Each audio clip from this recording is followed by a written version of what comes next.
Describe na ko ang mga Cebuana volleyball players as super gritty.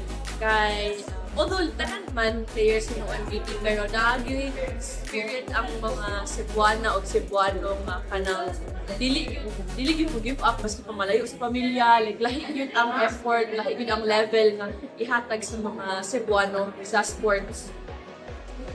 Siguro ako maingon since ang mga Cebuano kita ko bistak. So bistak na isog wala gikahadlukan. So siguro mo na kanang ba advantage sa Cebuano kasi kana anad ta nga permit ipuno sa tanang challenge game race na kan. Cebuana kay mga dili mo kapildi, isog o syempre mga blockers. Isog, palaban, niya bisag gamay kay kanunay. Sa katuwa.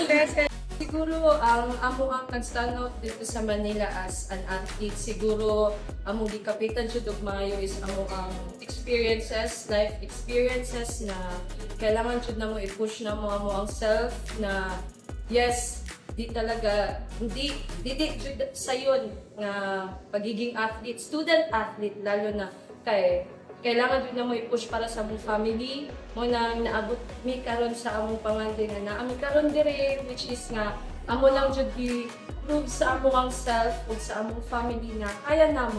Then start out lang mi as kami na dapat lang mo buhaton kung sa ang amo ang dream as an athlete nga also para sa among family. Ayun. What makes Cebuana athletes stand out from the rest? Maybe for me is our own authenticity. Kabaw yata mga Cebuano, mga fighter jud. So I think being a Cebuana taught me how to fight, how to be authentic in my own simple way. And in that way, I guess that's what makes us stand out from the rest.